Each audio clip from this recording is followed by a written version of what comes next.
Good morning from Panhandle Outdoors with Winston Chester. Panhandle Outdoors, your source for fishing, hunting, and information for folks who enjoy the great outdoors. Now sit back, relax. It's Panhandle Outdoors.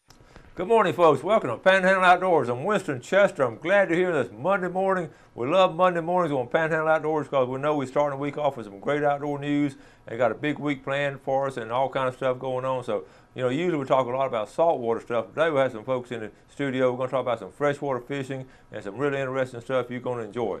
But first, let's get to our weather brought to us by Haney Technical Center, right there at the corner of Baldwin Road and Highway 77. All kind of great programs over there with auto mechanic, how computers now, all the auto mechanic prepare, and you can teach you all kind of things over there.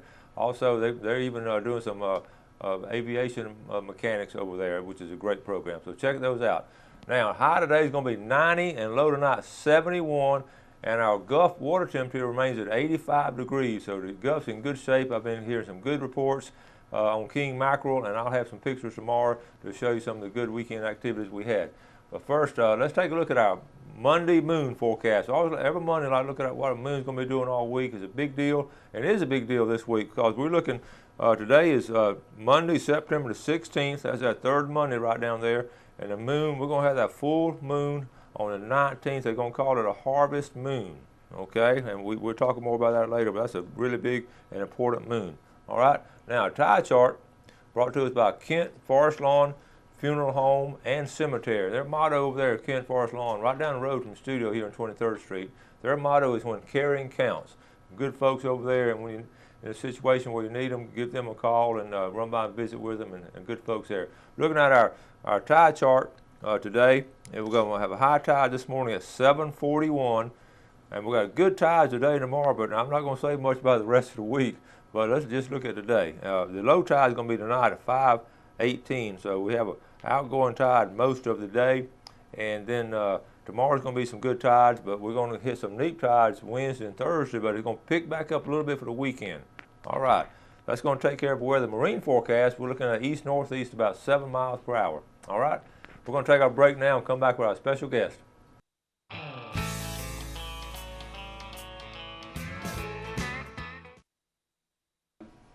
All right, folks, welcome back. And look, we got some special guests in here coming all the way from Weewater and got here on time and everything. Don Minshew.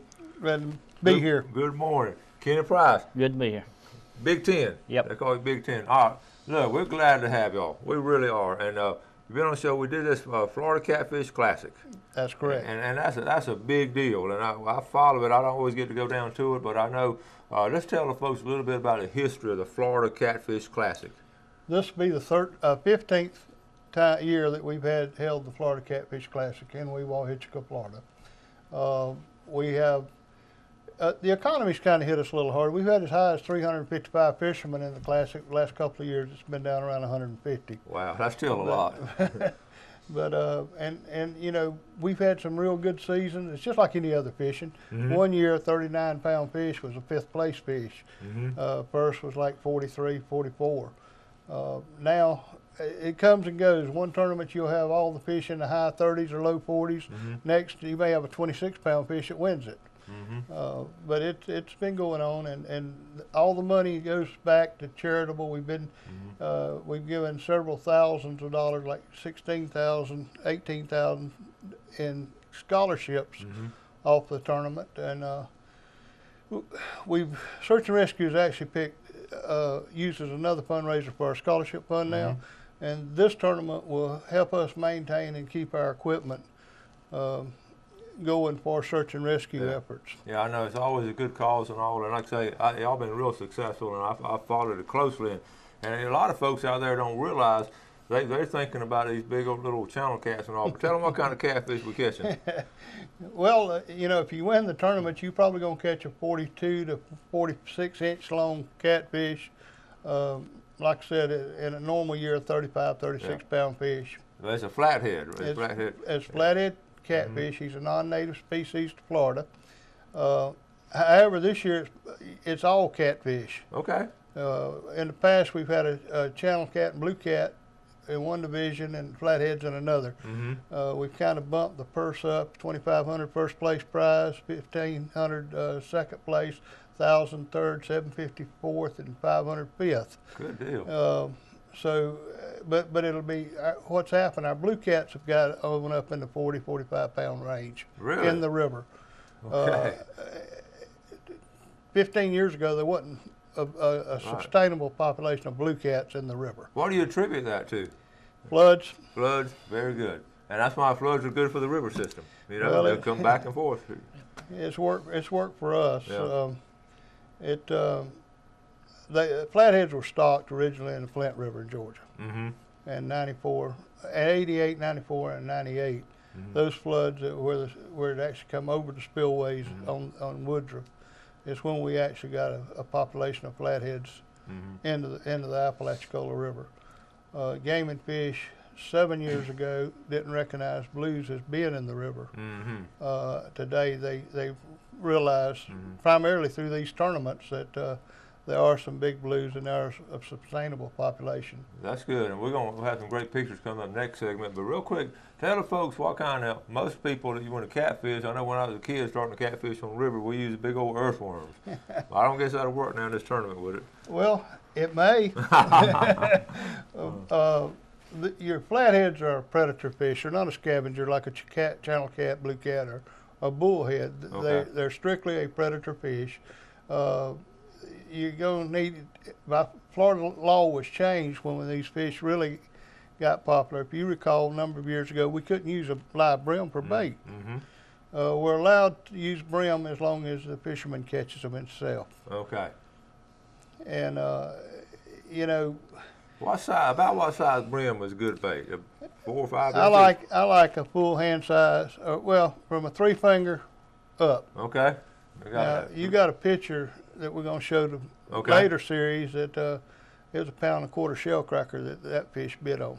No kidding. Yes, sir. Well, look, let's go ahead and take this break here. We're going to come back with those pictures, okay?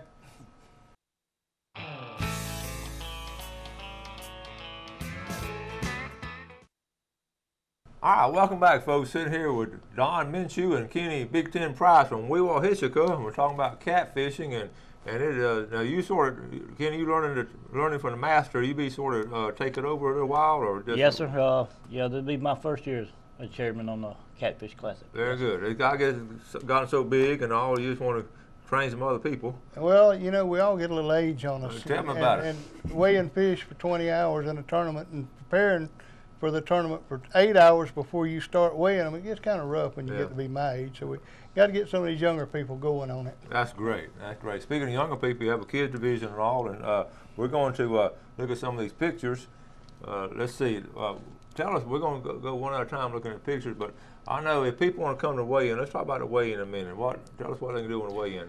The weigh-in is open from the time we start the tournament till 4 o'clock on Friday till 12 noon on Saturday.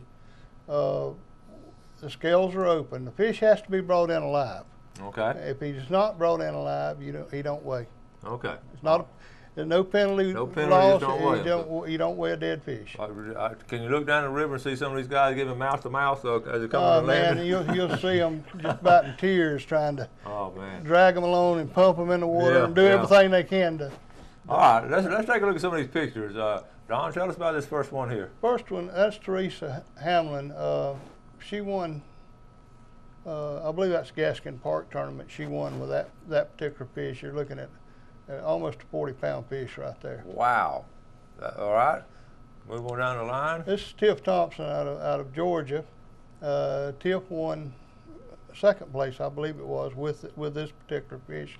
And he was a 36-pound fish, I believe I'm correct. All right. Okay. These were 3 of our winners, and this is the aged winner. This is Henry Hamlin in the center. This is Mr. Brown on the right, and I can't really see the kid's face. Yeah. I saw Henry Hamlin, a big bear hunter, isn't it? Yeah, he's from down at Sop Choppy area. Yeah. Mr. Brown's from up in Alabama. All right. Here you have another picture with Henry Hamlin with his fish, first place fish. And I believe it's his son or grandson. Okay. That I believe who that kid is, and he took 3rd place. All right. And that's just another picture there. All right. And that fish as big as he is. Yeah, that's fine fish, and this is why our kids division is 14 and under. It's channel and blues only. It's not these big flatheads. All right. And just a tank. You got some in there? Some of the live fish that are brought in. All right. This is Jimmy Minshew. He won Bristol tournament with this 42-pound fish. Now that's your brother? That's my brother. All right. You kept baby brother. You kept it in the family. Well, it was a Bristol tournament, not one of mine. Oh, okay. This is Joe Walker, Maurice Wattis. Joe caught this 47.25 pound, and to date, it's the largest flathead that's been caught in any of the tournaments in the Apalachicola River Trail. Goodness gracious. He caught him on a 1.25 pound shell cracker, by the way. Oh, he's serious. Absolutely. Big Last bait he'd used because he thought he was too big. Oh, man. This is Mr. Stewart. He's out of Wickihatchee, Florida, down in the Orlando area or Tampa area. Bill's been real good about participating in all our tournaments. All right. All right. That takes care of all our pictures right there. And the big thing, you know, we talk about the way we're going to catch them now is going to be a live bait and all. That's important. Yeah, you know, it's up to the fisherman's choice where the rig's basically a typical Carolina rig with anywhere from a 6 to a 10-aught hook, or if he goes with a 3-way. If you fish for grouper and rock, you can fish for flatheads and wood. Okay. That's gear. That's the gear we use. That's a great example. Now, if folks want to go down there and fish it, now it's going to start on Friday afternoon, right, Kenny? Yes, sir. What time Friday? 4 o'clock. 4 o'clock. And what people don't realize, they fish all throughout the night. Yeah, you can actually come off the water and go back. Okay. Yes. All right. And then the closing out of the scales will be at what time? 12 o'clock Saturday. So they basically can fish At Gaskin Park. Yeah, at Gaskin Park. Now, Yes. you know, we have a series of tournaments. This is a culmination of them, I guess. That's correct. And normally we have approximately 4 tournaments. This year we had one had to cancel due to some internal problems, but they'll have it going again next year. There's 4 tournaments. You have one in Bristol, and then you have 3 in Weewall. VFW will be sponsoring one next year. Project Graduation sponsors one for the high school, and then Search and Rescue sponsors the last one. All great causes. We talk about these charitable causes, Project Graduation and Search and Rescue, and they're great causes, and this money always funneled back into them. So that's good. We're going to take our final break and come back with a lot more information on how you can catch these catfish.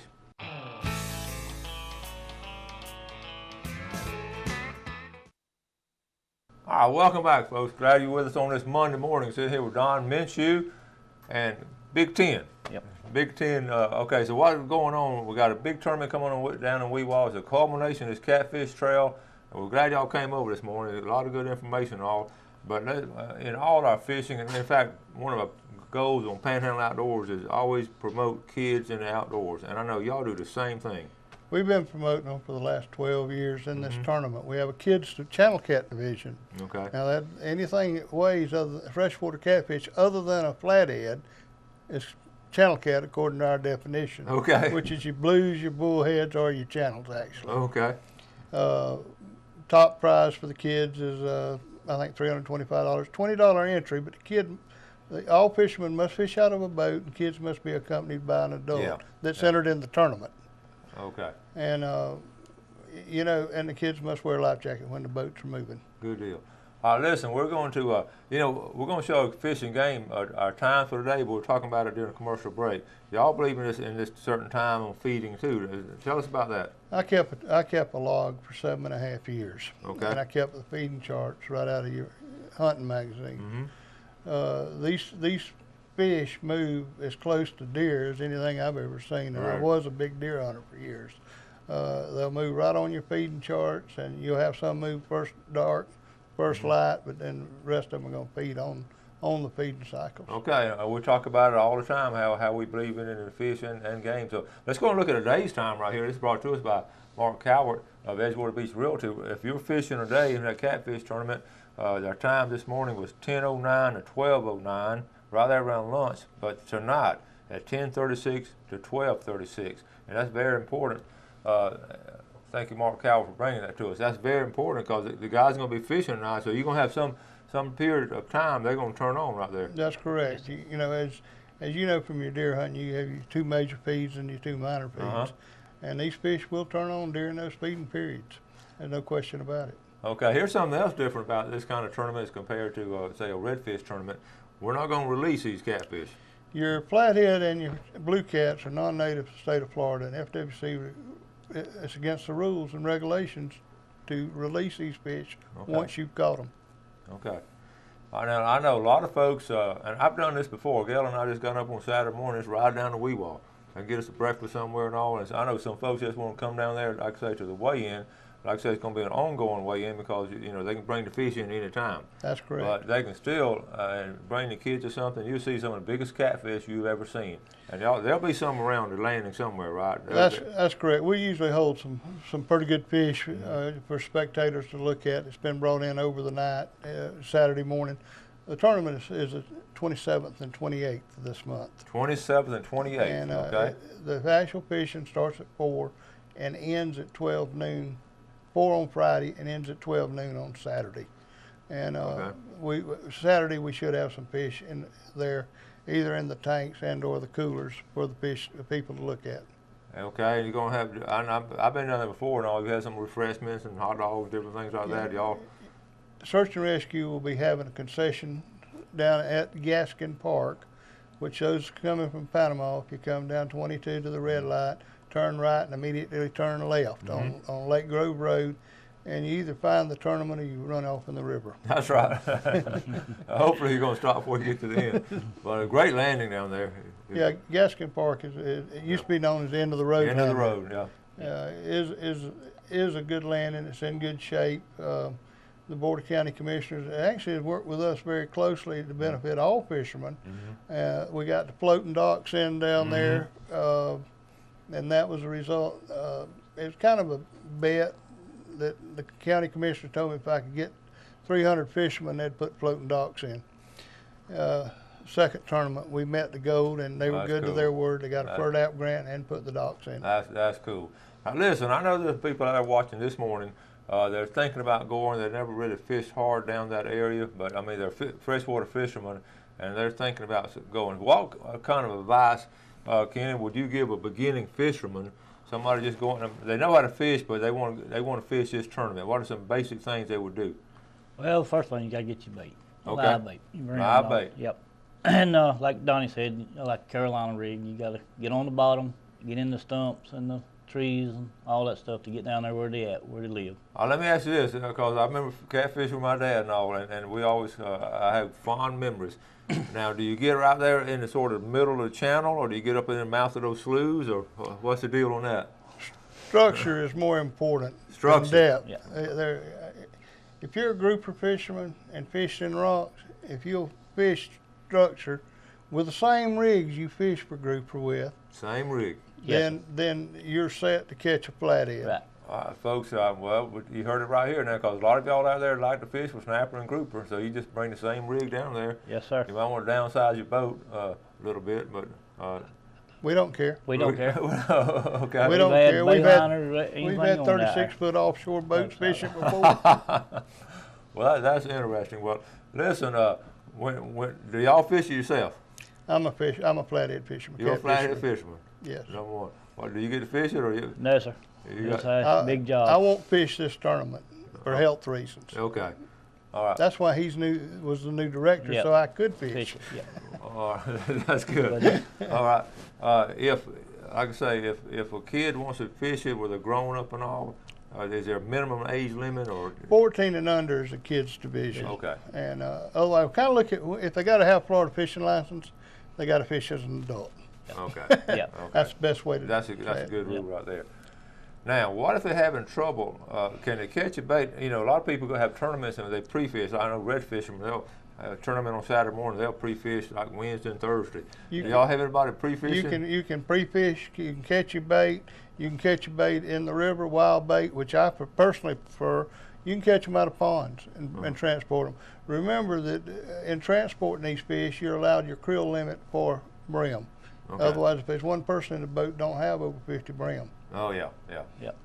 Well, normally, what would be a good number to take for a bait? How many brim would you need? All you can get. All you can get. That's like taking those worms and crickets. Yeah. All you can get. I always used to laugh at my dad loading up all those crickets. This time of year, you're going to lose a lot of bait to long-nosed scars. Yeah. A lot of bait. Well, let's speak in general. This term, the old timers term, the river's getting right. Yes, So sir. what are we talking about?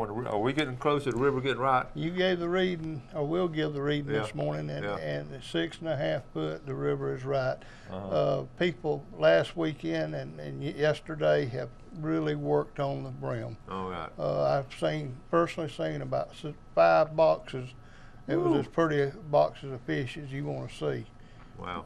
from yesterday. Yeah, now it's just brim fishing right there, folks. We've been talking about that for quite some time now. All summer long, we said it's going to be getting right pretty soon, and it's about to get right. We're going to have some cooler weather coming in pretty soon. It's going to be great fishing on the river. Well, freshwater fish is just fun. Absolutely. So, well, guys, I appreciate y'all getting up this early and getting over here. Well, we appreciate you appreciate having you. us. I'm going to come down there now, Lord willing, the creek don't rise. Come on You down come there. on. All right. And if you can't make it to the tournament, just tell us when you can come, and we'll try to put you on one of these I fish. appreciate that. Yes, Thank you sir. so much. And thank y'all for watching Panhandle Outdoors, America's only daily outdoor TV show. You do something good for somebody today, and God bless. Thanks for joining us for Panhandle Outdoors with Winston Chester. Panhandle Outdoors features hunting, fishing, and other activities and information to help you enjoy the great outdoors. Join us next time for Panhandle Outdoors.